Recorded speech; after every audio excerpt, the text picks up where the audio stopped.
പിതാവിൻ്റെയും പുത്രൻ്റെയും പരിശുദ്ധാത്മാവിൻ്റെയും നാമത്തിൽ ആമേൻ. എൻ്റെ പ്രിയപ്പെട്ട സഹോദരങ്ങളെ, നല്ല പ്രഭാതത്തെയും നല്ല ദിവസത്തെയും ഓർത്ത് നല്ല ദൈവത്തിന് നന്ദി പറയുന്നു. ദൈവത്തിൻ്റെ കൃപയും ദൈവിക സമാധാനവും എല്ലാവർക്കും ആശംസിക്കുന്നു. ഈ ദിവസം ദേവാലയത്തിൽ പരിശുദ്ധ ബലി അർപ്പിച്ചതിന് ശേഷം വന്നിരിക്കുക.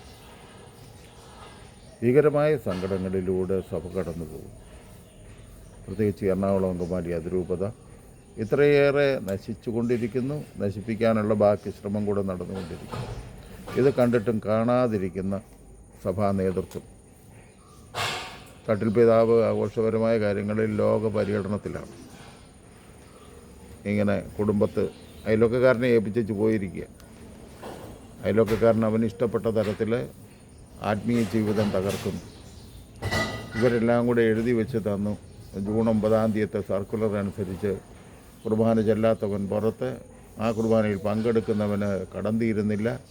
അങ്ങനെ ശിക്ഷണ നടപടികൾ, പുറത്താക്കൽ ഒക്കെ പറഞ്ഞിരിക്കുന്നു. അടുത്ത ജൂൺ വരാറായി. എന്നിട്ട് ഈ എഴുതിയ പുള്ളികൾക്കൊന്നും ബോധമില്ല. ഇനി അതിനകത്ത് ഒപ്പിട്ട ചില ജീവിതങ്ങളുണ്ട്. ഇവിടെ ബാക്കിയുള്ള എല്ലാ പിതാക്കന്മാരും കൂടി അതിൽ ഒപ്പിട്ടിരിക്കുന്നു. ഈ ഒപ്പിട്ടിരിക്കുന്നവർക്ക് ഇതിനകത്ത് ഒരു ഉത്തരവാദിത്വവും ഇല്ല. ഇവരെന്തൊക്കെയോ കാട്ടിക്കൂട്ടിക്കൊണ്ട് അങ്ങനെ ഇരിക്കുക.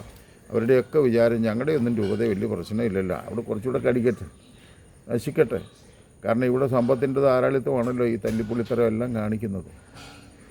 ഇപ്പം കൂരിയായെ മാറ്റാൻ ആഞ്ഞ് ശ്രമിച്ചുകൊണ്ടിരിക്കുക. മാറട്ടെ, അല്ല ഇപ്പം എന്താ ചെയ്യുക? പക്ഷേ ഈ ശാപത്തിന് നടുവിൽ ഇതിന് കണക്ക് പറയേണ്ടി വരുന്ന തട്ടിൽ പിതാവേ, അങ്ങ് ഏത് കോത്താഴത്താണ് പോയി കിടക്കുന്നത്? സങ്കടമുണ്ട് കേട്ടോ. അങ്ങ് എവിടെയാ? ഇവിടെ എങ്ങുമില്ല. മനുഷ്യന് മുഖം കൊടുക്കില്ല, മനുഷ്യനോട് സംസാരിക്കില്ല, സഭാകാര്യങ്ങളുടെ ഇടപെടത്തില്ല. പിന്നെ എന്തിനാണ് നിങ്ങളെ ഈ വലിയ പിതാവായിട്ട് എടുത്തു വെച്ചത്? നിങ്ങളിങ്ങനെ ചിരിച്ചുകൊണ്ട് ഇങ്ങനെ ഇരിക്കുന്നത് സങ്കടമാണ്. ഞങ്ങളൊക്കെ പച്ചയ്ക്ക് ജീവിക്കുന്ന മനുഷ്യരാണ്. നിങ്ങൾക്കൊന്നും ഇതിൻ്റെ വേദന അറിയത്തില്ലല്ലോ. നിങ്ങൾക്കൊരു കുർബാനയ്ക്ക് മുടക്കില്ല. നിങ്ങൾ ചെല്ലുന്നിടത്ത് ചെല്ലും. നിങ്ങളിങ്ങനെ സോപ്പിട്ട് കറങ്ങി നടക്കുന്നു. അയൽവക്കക്കാരനെ കുടുംബം ഏൽപ്പിച്ചും ലോകം മുഴുവൻ കറങ്ങി നടക്കാൻ പോയിരിക്കുന്ന ഒരപ്പൻ എങ്ങനെ മക്കളുടെ അപ്പനാകും? ഇനി ബാക്കിയുള്ള പിതാക്കന്മാരോട് ഞാൻ ചോദിക്കട്ടെ, നിങ്ങളിൽ ആരിലും പരിശുദ്ധാത്മാവ് പ്രവർത്തിക്കുന്നില്ലേ? ഇല്ല. ആരെങ്കിലും അയൽവക്കത്തൊരു നിത്യനാശം കണ്ടു കഴിഞ്ഞാൽ മിണ്ടാതിരിക്കുന്ന നിങ്ങൾ നല്ല അയൽക്കാരെങ്ങനാകുന്നത്? അയൽക്കാരായിരിക്കും. അതോ ഈ രൂപത നശിച്ച് കാണണമെന്ന് നിങ്ങൾ ആഗ്രഹിക്കുന്നുണ്ടോ? ഉറപ്പായിട്ടും അങ്ങനെ ഉണ്ടെന്നാണ് ഞങ്ങൾ വിശ്വസിക്കുന്നത്. എന്തൊരു കഷ്ടമാണ്. രാജ്യത്തിനൊരു പ്രശ്നം വന്നു കഴിഞ്ഞപ്പോൾ പ്രധാനമന്ത്രി തൻ്റെ സന്ദർശനമൊക്കെ വെട്ടിച്ചുരുക്കി രാജ്യത്തേക്ക് വന്നു. ഇനി എന്താ വേണ്ടതെന്ന് വെച്ചാൽ ചെയ്തു. അതിൻ്റെ നന്മ നിങ്ങളും ഞാനും അനുഭവിച്ചു കൊണ്ടിരിക്കുക. നമ്മുടെ നാടിനെ കൊള്ളയടിക്കാനും നശിപ്പിക്കാനും ഒരുങ്ങുന്നവരെ തുരത്താൻ വേണ്ടുന്ന സകല പണിയും ചെയ്തു. ഇതുപോലെ ഒരു രൂപത മുഴുവനും കൊള്ളയടിച്ച് അതിലേക്ക് കുറേ തിന്മകൾ കടത്തിക്കൊണ്ടുവന്ന് പ്രാദേശിക വാദം വെച്ച് നശിപ്പിക്കാൻ ഒരുങ്ങുമ്പം അപ്പൻ ലോകം മുഴുവൻ കറങ്ങാൻ പോയിരിക്കുക. എൻ്റെ അപ്പ എന്തിനാ ഇങ്ങനെ ഒരു അപ്പനായത്? സങ്കടത്തോട് ചോദിക്കുക. നിങ്ങളെ അപ്പനായി തിരഞ്ഞെടുത്തത് ദൈവമാണെങ്കിൽ ദൈവത്തിൻ്റെ മുമ്പിൽ എന്തുകൊണ്ട് നിങ്ങൾക്ക് വിശ്വസ്തതയില്ല? നിങ്ങൾ വെറുതെ ഞങ്ങളെ ഇട്ടുകൊണ്ട് കൊല്ലാക്കൊല ചെയ്യുന്നത് എന്തിനാ? ഒരു പരിശുദ്ധ കുർബാനയ്ക്ക് വേണ്ടി ഞങ്ങൾ ഓരോ ദിവസവും കഷ്ടപ്പെട്ട് ഓടി നടക്കുകയല്ലേ? നിങ്ങൾക്കതൊന്നും കുഴപ്പമില്ലല്ലോ. നിങ്ങളുടെ കുപ്പായത്തിനകത്ത് പുഷ്ടിയായിട്ട് ചാപ്പാടടിച്ച് സ്വീകരണം ഏറ്റുവാങ്ങി ലോകം മുഴുവൻ കറങ്ങാമല്ലോ. ഏതായാലും ഞങ്ങൾക്കൊരു കാര്യത്തിൽ വിശ്വാസമുണ്ട്, മുകളിലിരിക്കുന്ന ദൈവം ഞങ്ങളെ തള്ളിക്കളയില്ല എന്ന് 100% ഉറപ്പാണ്. ഇനിയും ഈ കുർബാന സ്വീകരിക്കാതാണ് ഈ ലോകത്ത് നിന്ന് ഞങ്ങൾ യാത്ര പുറപ്പെടേണ്ടി വരുന്നതെങ്കിൽ പോലും ഞങ്ങളുടെ ആത്മാവിന് നിത്യരക്ഷയുണ്ടെന്ന് 100% ഉറപ്പാണ്. കാരണം നിങ്ങൾ പറഞ്ഞതല്ല ഞങ്ങൾ അനുസരിച്ചു. നിങ്ങൾ ഞങ്ങളോട് പറഞ്ഞത് എങ്ങനെ ജീവിക്കണമെന്ന് പറയുന്നതനുസരിച്ച് ജീവിക്കാൻ കഴിവില്ലാത്തവരായി നിങ്ങൾ മാറിയല്ലോ. പിതാക്കന്മാരെ എത്രയും വേഗം നിങ്ങൾ മറ്റുള്ള രൂപതയിലെ പിതാക്കന്മാർ നിങ്ങൾ ഇടപെടണം. ഈ കള്ളന്മാരുടെ പെടലേക്ക് പിടിക്കണം. നിങ്ങൾ അങ്ങനെ തന്നെ വേണം. പുറത്തിറക്കി വിടേണ്ടവരെ പുറത്തിറക്കി വിടണം. ഏതായാലും ഒരു മാർപ്പാപ്പ എടുത്ത തീരുമാനത്തിൽ നിന്ന് പുറമോട്ട് ഈ പുതിയ മാർപ്പാപ്പ പോകുമെന്ന് ഒരിക്കലും ഞങ്ങൾ വിശ്വസിക്കുന്നില്ല. അങ്ങനെ ഒരു തുടർച്ചയില്ലല്ലോ. അപ്പനുണ്ടാക്കി വെച്ച നല്ല കാര്യങ്ങളെല്ലാം മക്കളെടുത്ത് കളഞ്ഞേച്ചും വരുംകാല തലമുറ പേരുദോഷത്തോടെ അങ്ങനെ വരുമല്ലോ. എന്തായാലും വരില്ല, ഉറപ്പാണ് 100%. ഈ പൈശാചിക ശക്തിയിൽ ആവസിക്കപ്പെട്ടിരിക്കുന്ന പുരോഹിതരെയും അവരോട് ചേർന്ന് നിൽക്കുന്ന ജീവിതങ്ങളെയും പുറത്തെങ്കിൽ പുറത്ത് കളയണം. കർത്താവ് പിശാചിനെ ചേർത്ത് പിടിച്ചില്ല. അനുദപിച്ച ശുശ്രൂഷകനെ അനുദപിച്ച മകനെ മാത്രമാണ് ധൂർത്തപുത്രനായിട്ട് ചേർത്ത് പിടിച്ചത്. ആ സമയത്ത് പിണങ്ങിപ്പോയൊരു ചേട്ടനുണ്ടെന്നാണ് പറയുന്നത്. നിങ്ങൾ മനസ്സിലാക്കുക, ദൈവഭയത്തോടെ ദൈവഭയമില്ലാത്ത നിങ്ങളുടെ ജീവിതമാണ് ഇന്ന് ഞങ്ങളെ വിഷമിപ്പിക്കുന്നത്.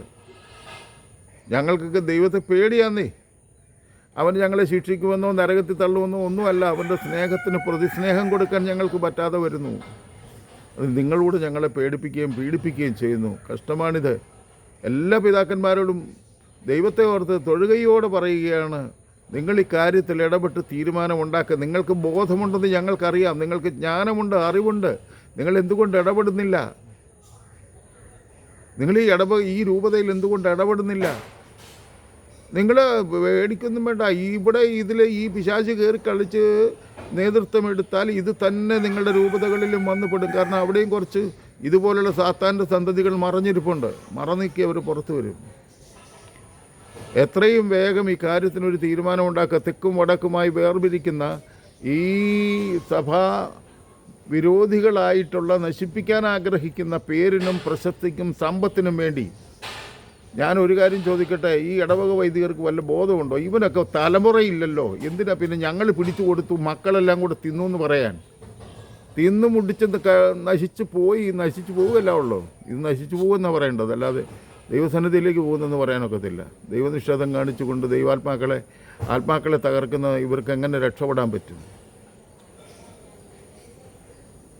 ചങ്ക് കിഴപ്പ് കൊണ്ട് ചോദിക്കുന്നതാ, പറയുന്നതാ. ആ തരത്തിൽ കാണാൻ കഴിയുന്നവരങ്ങനെ കാണുക, തെറി പറയാൻ കഴിയുന്നവർ അങ്ങനെയും കാണട്ടെ. അതിനകത്ത് നമുക്ക് വിഷയമൊന്നുമില്ല. വിജയാമ്പരാന് പിശാചി കയറി എന്ന് പറഞ്ഞതാണ്, ലോകമാണ്. വേറെ എന്തു പറയാനാ? എത്രയും വേഗം ഇതിലിടപെട്ട് ഈ കാര്യങ്ങൾ അവസാനിപ്പിക്കണം. കണ്ണുനീരോടെ വേദനയോടെ ജീവിക്കുന്ന 90% ദൈവജനത്തെയും നിങ്ങൾ വിഷമിപ്പിക്കുകയാണെന്നുള്ള തിരിച്ചറിവ് നിങ്ങൾക്കുണ്ടാകട്ടെ. ഞങ്ങളിനി പിതാക്കന്മാരുടെ അനുഗ്രഹത്തിന് വേണ്ടി പ്രാർത്ഥിക്കണോ, അതോ ഈ പിതാക്കന്മാരെയൊക്കെ തിരികെ വിളിക്കണമെന്ന് പ്രാർത്ഥിക്കണോ? ആമേൻ. ഈ പറയുന്നതിലൊക്കെ 100% ഉത്തരവാദിത്തത്തോടു കൂടി തന്നെയാണ് പറയുന്നത്. അല്ലെ അതിൻ്റെ ഏതെങ്കിലും തരത്തിലുള്ള പോരായ്മയുണ്ടെങ്കിൽ നിങ്ങളൊന്ന് നികത്തിത്താ. ദൈവം നിങ്ങളെ എല്ലാവരെയും അനുഗ്രഹിക്കട്ടെ. ഒന്ന് ഷെയർ ചെയ്യണേ. അതുപോലെ തന്നെ കമൻ്റ് ഇട്ടോന്നേ. കുറേ ചീത്തയും തെറിയൊക്കെ വരും, അതൊന്നും സാരമില്ല. കമൻ്റ് ഇട്ടു.